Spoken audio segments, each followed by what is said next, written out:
Women's World is a program which advocates strongly for women here within Papua New Guinea. It aims to do such through the sharing of women's success stories, through the spreading of awareness of certain issues affecting women here within the country, and also by sharing with our viewers the possibilities around them through the stories of others. Good evening and welcome to our first episode of Season 6 for Women's World. I am your host, Miriam Rakone. Our first episode for this season will be based on a successful businesswoman among us, someone who has contributed tremendously to the education sector within the country for the past years. She is an educator, a mother and a grandmother, and is also the founder of Lahara Avenue School, where I am situated right now.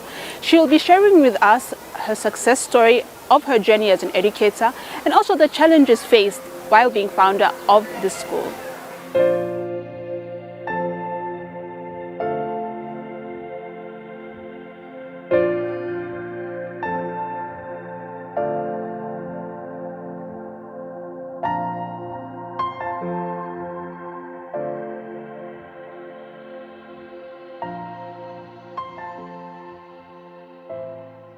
I'm Mrs Harricknen. I'm the principal of Lahara Avenue School, which is located on Lahara Avenue, Boroko National Capital District. I am happy to join you tonight to share with you in our program tonight on Women's World. I am a mother, I'm a wife, I'm a teacher. I wear so many hats. Yes, and I run a school, which, people might say it's a business. Yes, I'm happy to call it a business, but it is a business, a serving business, which services little children. And so, my success on this business is based purely on the fact that I enjoy what I do. I love little children and I'm compassionate about what I do with them. And so it is what keeps me going with these little children. So the school actually started in 2004. I never dreamt that I was going to actually run a school of my own. Somehow the opportunity presented itself when I got this piece of land and I wanted to use it for a family home. When I walked into it, I realized it was big, too big for a family home, so I started thinking, what am I going to use this place for? And so many ideas came along as to what we were going to use it for as a family. And then the decision was made one day, actually, when this place was blessed. And there was, in the offertory prayers, the priest that actually blessed this place said, and may the Lord bless the children who will come to the school. That was the seed for starting the school. That I got to be the way to go. That was the path for this place. In your decision of wanting to start up the school, who was your main supporter in this decision? I think my family played a big role in supporting me with this. It will be interesting for you to know that the school was not started with a big loan from anywhere to get the school started. We basically started it from our own sweat, building the place up, getting furniture to actually get the place started. And on day one, I had only one student. So in 2004, when I started the school, I had only one student on day one. And at the end of that week, I had 5 children. At the end of the year, I had 11 children. And so that's the history of the place. That's how it started. And so it grew from strength to strength. I basically went down on my knees to work to actually get this place up. And still today, I consider it as my baby. So therefore, in every way, I will do my best to make sure that it provides what it was originally dreamt of to be. What were some of the challenges that were faced in the early days of the organization? Challenges were basically to get the facility in order, what the kids of that age would need in their education. So, as I said, I didn't get a big loan to get the place started, so I had to work with what I had in order to get the school going. So the challenges were basically the resources, having the right facility, having the right resources for that age group of children was a challenge. I was lucky actually when I bought this place and when I started the school. Mrs. Piddick was operating a preschool on the other side, adjacent to this place. So she actually closed that year. So she had a lot of her stuff sold off. And that was an answer to a lot of what I wanted to get. Educator and a teacher, what is most rewarding about the type of work carried out by the school? Yes, I have the passion to work with little children.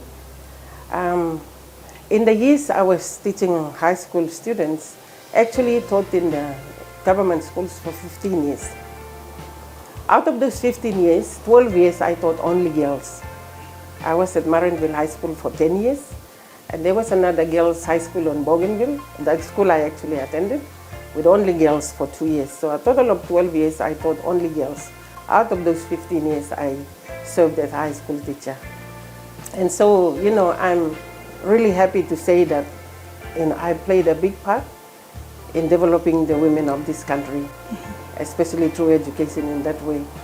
And it has been most rewarding to actually see what my students are doing today, especially in the development of Papua New Guinea. Some of them hold, really good jobs, and when I see them, they're always there to greet you. And so it's really rewarding actually to go around and meet my students and see what they're doing today. And some of them have really good families, and actually have some boobies in the school now because some of my students have enrolled their students here. When trying to make your way through life and you face difficulties, yes, there will be moments when there is something that you need to look up to.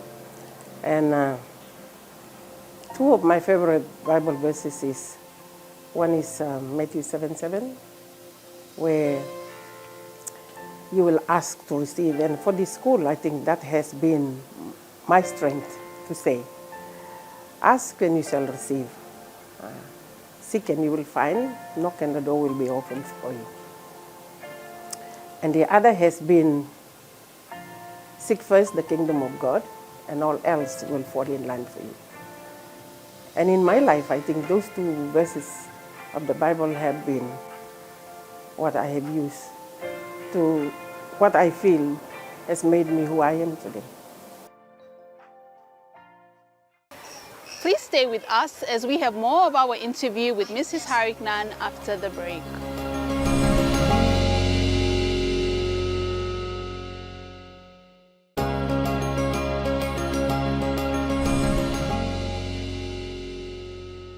Welcome back. Apart from the educating of its students and driving them towards the achieving of their goals academically, Lahara Avenue School also strongly advocates for children's rights. It does this by placing great emphasis on the proper upbringing and protection of children. Moving away from questions about yourself, in terms of women empowerment, how would you define the words women empowerment and what does it mean to you? Women empowerment starts with equal opportunities in education. Give them a good start to life with a good early childhood education. Then build on with good manners, attitude and behavior in school. And give them good leadership skills and good business skills. The government is recognizing and realizing now the importance of empowering women, because it is seen that women can make a difference if they work alongside men to build this nation. Most of my employees are women. I'm proud of their contribution to this nation. They continue to make a difference for our children each day. I tell my women folk, the sky is the limit. For them to think outside the box and be prepared to learn. To be lifelong learners, to be always searching for skills and knowledge and to do better in what they do. Women need to be recognized for what they do and given incentives to do better. I am very encouraged by women who rise above difficulties to make things work for them, no matter how small that may be.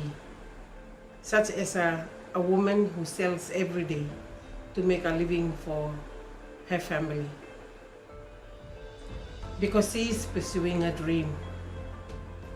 Women need to empower each other more in the way they talk and work with one another, because they can either build or break each other. Gender equality. Men and women are born equal in dignity and rights. Therefore, women should be accorded and treated as equals in society, especially in education, employment, leadership, and business opportunities. When we women talk about gender equality, we do not talk about preferential or special treatment. We talk about equal opportunities because we women have talents, abilities, gifts, and rights as men do. Once given the opportunity, many women have proven that we can be as good as anybody. Be in education, be it in education, in business, positions in government, in industry, or in leadership. Women and men need to complement each other in society and the roles that they perform. Like where I work, I find that in order for the business, the school we run, in order for it to prosper, my husband and I, we have to complement each other in the way in which we work.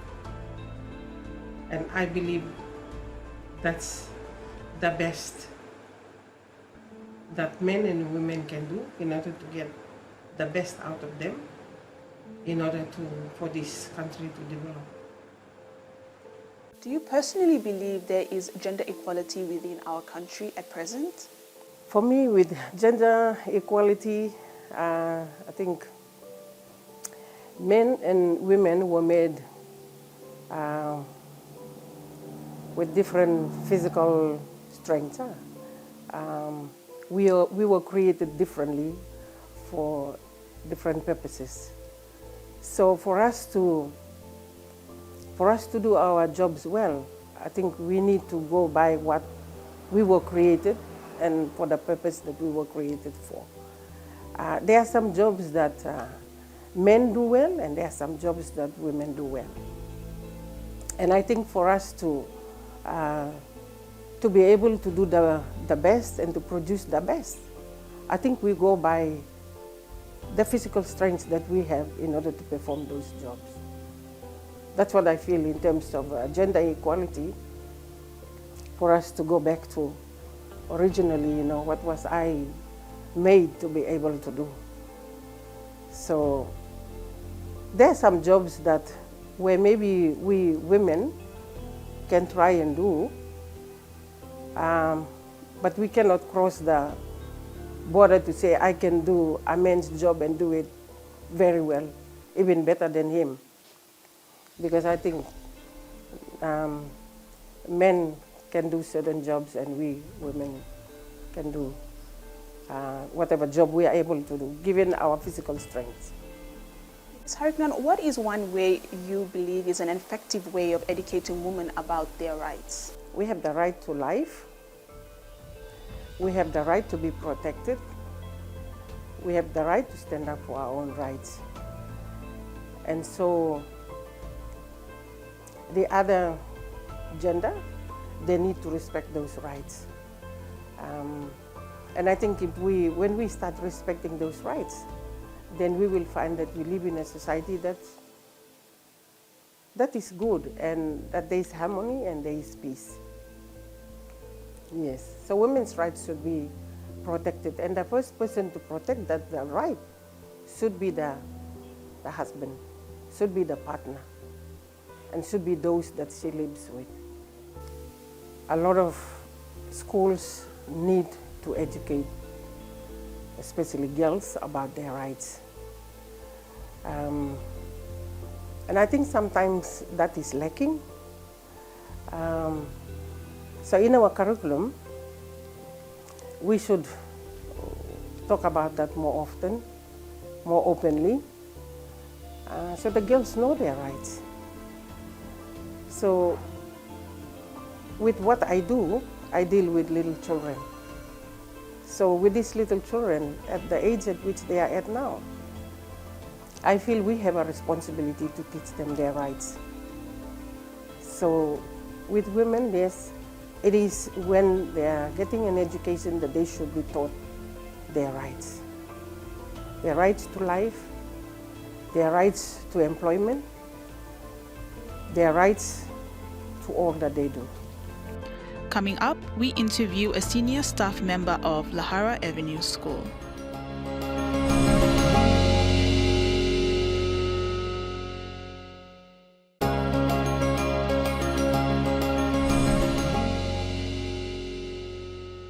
We were fortunate enough to meet up with a senior staff member of the school, where she was able to share a few insights with us.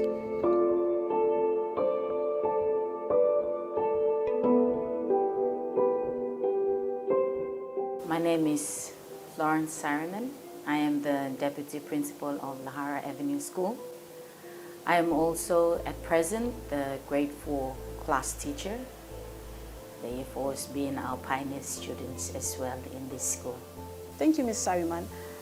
Could you please just give a run through of how many registered students or enrolled students there are at the moment here within Lahara Avenue School? At present, we have 235 students. 102 are boys, and 134 are girls. So we have a bigger number of girls compared to the boys this year. Our curriculum, as Mrs Harricknen has mentioned, is a school-based curriculum that she has developed. Curriculum consists of language, mathematics, inquiry studies, and Christian living. Christian living being seen as the foundation of this school. The analogy that I can use to help give more insight into our curriculum is the spring, where Christian living flows out the life into the other subjects and gives it that meaning, enabling children to learn in an environment that is conducive. So the curriculum basically covers all aspects of a child's learning need. Thank you, Ms. Harricknen. Lastly but not the least, could you please define to us how you would describe Ms. Harricknen as a person? Mrs. Harricknen as a person. Upon reflection, I have two words that I can use to describe Mrs. Harricknen. The first one is determined. No matter the challenges or the difficulties that she faced within the course of the year of establishing this institution, she had always stood by her hopes and her dreams. And those hopes and dreams have driven her to where she is now. So with the idea that we would like to help build, develop and nurture Papua New Guineans who in the future would become our leaders that can govern us with respect, with good attitude, acknowledging the safety and the growth of its nation. So that is one of the things that in our curriculum that we have reflects who she is. And the second word that comes to mind with who she is as a person, she values us as Papua New Guineans. Patriotic is the word that comes to mind. I think that is one of the reasons why she established the school in the beginning, was to develop young Papua New Guineans who can stand up to say that I am a Papua New Guinean and I am well educated within my own country and have the right to lead and govern my nation the way I know is fit and right. I think those are the words that I can describe Mrs Harricknen with this afternoon. And you know, we can make a difference for tomorrow together if we start now. And like she's mentioned to us many times, sky's the limit. And I think for her, that's what she lives with each day. Sky is the limit. She reaches for it. I think one of the other things is that she believes that our children are our hope for tomorrow. They are our hope for tomorrow, and they should be given the best foundation. And for us, that best foundation is in the logo that we as a school hold: respect, attitude, safety, and growth. Building good relationships within families, community, and country. And that is what she has done and she has shown to us in this school community. Thank you so much, Ms. Harricknen, for your time.